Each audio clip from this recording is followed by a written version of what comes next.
The Awakening of Tetra IV, a Moon's Hidden Secrets.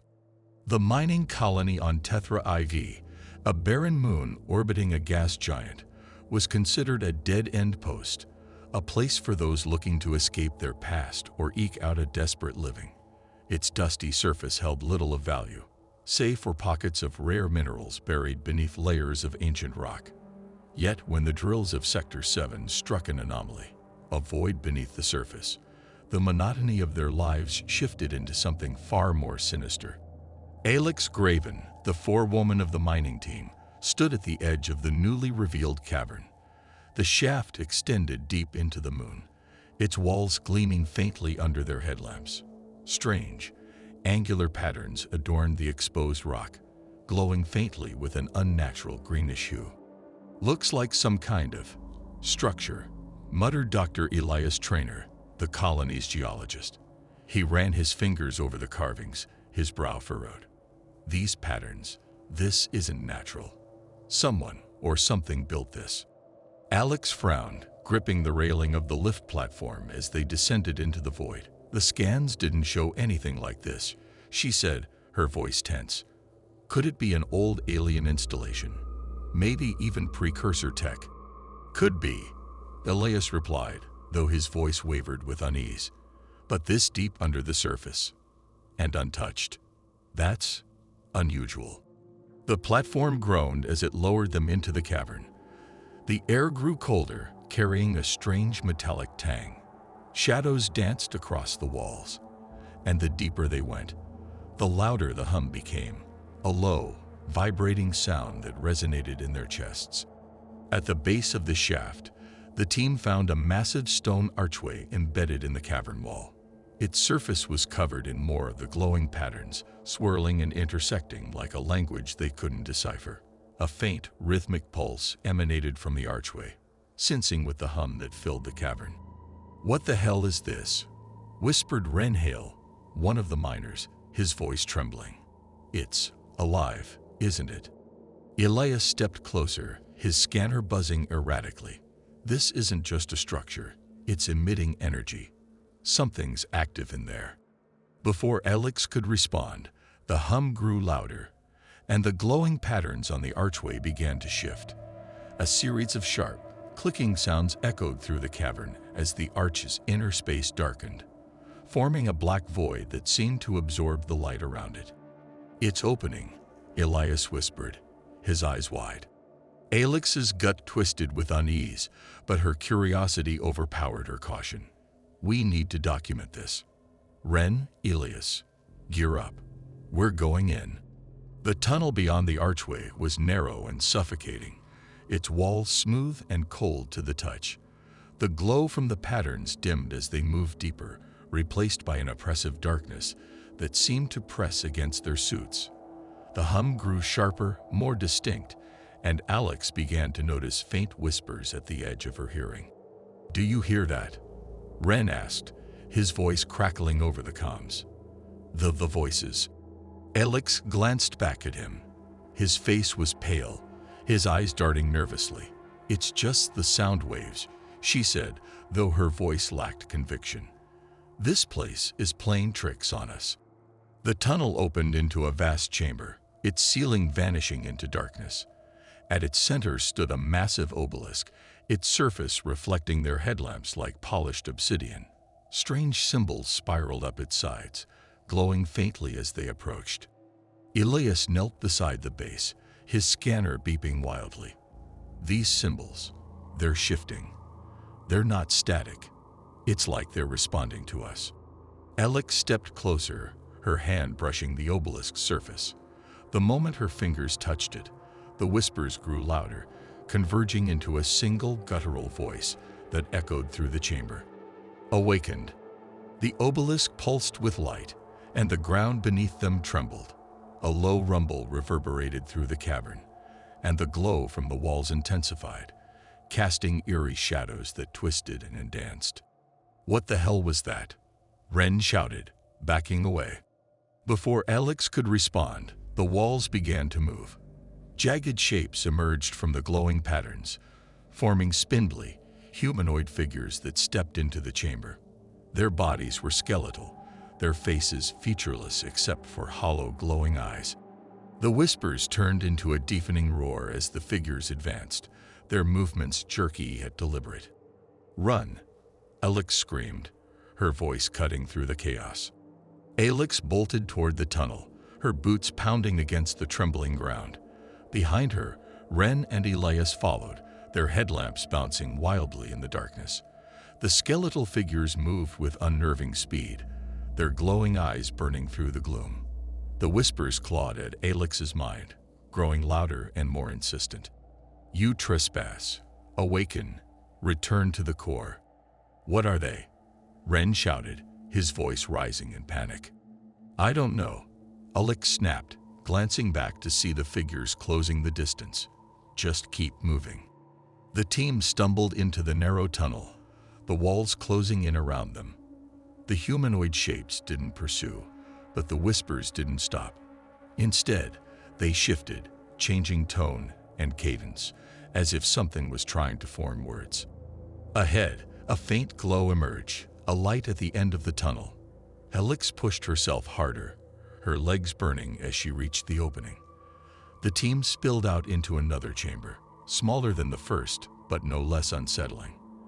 At its center was a circular platform, its edges inscribed with the same glowing symbols. Above it, suspended in midair, was a sphere of pulsating, liquid-like light. Elias fell to his knees, staring at the sphere. This is the source. It's alive. It's thinking." Alex ignored him, her eyes scanning the chamber for exits. The tunnel they had entered through was already shifting, the walls closing like a throat swallowing prey. There was no way back. "We're trapped," Ren said, his voice trembling. "It led us here. This whole thing. It's a trap." Alex approached the platform cautiously, the whispers growing louder as she neared the sphere. Her pulse quickened, a mixture of fear and fascination. The sphere's surface rippled, and for a moment, she thought she saw faces, human faces, twisting and screaming within the light. "It's not just a trap," Elias said, his voice hollow. "It's feeding. This place, it's been waiting for us. For anyone."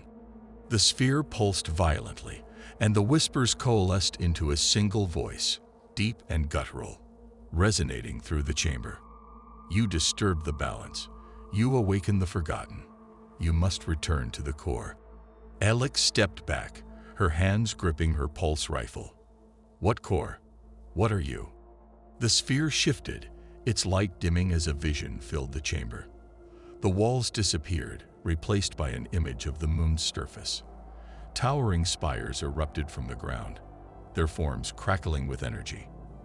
Around them, humanoid figures, like the ones that had chased them, marched in perfect synchronization. At the center of it all was a massive pulsating obelisk, far larger than the one they had seen earlier. "This moon," Elias whispered, his face pale. "It was never a moon. It's a machine, a living machine. And we woke it up." The vision faded, and the chamber returned to its oppressive, pulsing glow. The voice spoke again, its tone colder now. "Return to the core, complete the cycle, or be consumed." The sphere flared, and the ground beneath them began to crack. Tendrils of light erupted from the platform, snaking toward the team. "Move," Alex shouted, pulling Elias to his feet. "We need to find the core, whatever it is, before this thing tears us apart." The team ran through another tunnel that had opened at the far side of the chamber, the glowing tendrils chasing them. The whispers returned, but now they were clearer, forming words that filled their minds. "The core calls. The balance must be restored. You cannot escape." The tunnel led to a staircase spiraling downward, its steps carved into the same glowing stone. The air grew colder, and the hum deepened, vibrating through their bones. Ren hesitated at the top of the stairs, his face twisted with fear. "How do we even know this isn't leading us straight to our deaths?" "We don't," Alex said, her voice steady despite the terror clawing at her. "But we don't have a choice." Step by step, They descended into the heart of the moon, the whispers growing louder with each turn. When they reached the bottom, they found themselves standing in an immense chamber, its walls lined with the skeletal figures from before. They stood motionless, their glowing eyes fixed on the center of the room. There, embedded in the floor, was a massive circular structure, its surface swirling with liquid light. Tendrils of energy snaked upward, connecting to the walls and ceiling, pulsing in rhythm with the hum that now filled the chamber. "This is it," Elias said, his voice trembling. "The core." Before Alex could respond, the skeletal figures began to move, their jerky steps synchronized with the pulsing light. The voice returned, louder and more menacing than before. "Restore the balance, return the energy, or join the forgotten." Alex tightened her grip on her rifle, her mind racing. What does it want us to do? Elias glanced at the glowing platform, his face pale. "I think it wants one of us to stay."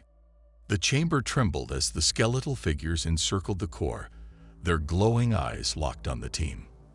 The voice returned, booming through the air like thunder, shaking the very ground beneath their feet. "Restore balance. One must remain." Alex's stomach churned. She glanced at Elias, who was frantically scanning the core with trembling hands, and Ren, whose wide eyes darted between the figures and the glowing platform. The weight of the voice's demand hung heavy in the air. "What does it mean, one must remain?" Ren asked, his voice cracking. "It's not serious, is it?" Elias hesitated, staring at the swirling light of the core. I think the core is incomplete. It's been feeding on life to sustain itself, to maintain its balance. It wants one of us to act as the final piece." "Are you saying it wants to consume us?" Alex's voice was sharp, cutting through the growing tension. Elias nodded grimly. "Not just consume. Merge. Whoever stays will become part of this machine, part of the balance." "No," Ren muttered, stepping back. "No way. We didn't sign up for this. There's got to be another way." The skeletal figures stepped closer, their jerky movements synchronized with the pulsing light. The voice grew sharper, more insistent. "Choose. The balance must be restored." Alex's mind raced. Every instinct screamed at her to run, but there was no escape. The walls were alive, shifting and pulsing, herding them toward the platform. The figures moved methodically, leaving no room for retreat. "Maybe we can overload it," she said, gripping her rifle tightly. "Destroy the core and shut this thing down." "No," Elias snapped, his voice panicked. "If we destroy it, the energy contained in the core will erupt. The whole moon will go, us with it. So we're just supposed to sacrifice someone." Ren shouted, his voice rising with hysteria. "What kind of choice is that?" Alex stared at the platform, its swirling light mesmerizing. The whispers grew louder, not just in her ears but in her mind, pressing against her thoughts, digging into her fears and regrets. Images flashed before her eyes. Memories of her life on Earth, the mistakes that had driven her to this forsaken moon. She had run from her past, seeking redemption in the emptiness of space. Now that redemption seemed within reach, but at a price. "I'll do it," she said, her voice steady. Ren and Elias both froze, their eyes widening. "What?" "No," Elias said. "You don't have to." "Yes, I do." Alex interrupted, her gaze locked on the core. "This thing has been waiting for centuries, maybe longer. If we don't do this, it'll kill us all and keep waiting for the next unlucky team to stumble across it. We end this here and now." She stepped onto the platform before either of them could stop her. The light surged upward, enveloping her in a cascade of shimmering energy. The skeletal figures paused, their glowing eyes fixed on her, as if acknowledging her choice. The voice softened, its tone almost reverent. Balance restored. The cycle begins anew. Pain lanced through Alex's body as the light consumed her. Her mind fractured and expanded, her thoughts merging with the core. She felt the weight of the moon's existence, the countless lives it had taken, the energy it had stored, and the harmony it sought to maintain. The whispers were no longer external. They were hers, woven into her very being. The platform dimmed, and the skeletal figures retreated, returning to their motionless vigil along the walls. The hum softened, fading into a steady, rhythmic pulse. Elias and Ren stood frozen, staring at the now dormant platform. The swirling light of the core stabilized, its chaotic energy transformed into a calm, steady glow.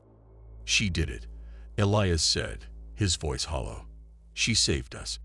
Ren shook his head, his face pale. At what cost? Back on the surface, Elias and Ren climbed into the mining shuttle, their faces etched with exhaustion and grief. As the shuttle ascended, they looked back at the moon's surface, now pulsing faintly with a harmonious glow. In the depths of the moon, Elix existed, her consciousness entwined with the core. She felt no pain, no fear, only purpose. The balance was restored, and the whispers were her voice now, calling out into the void.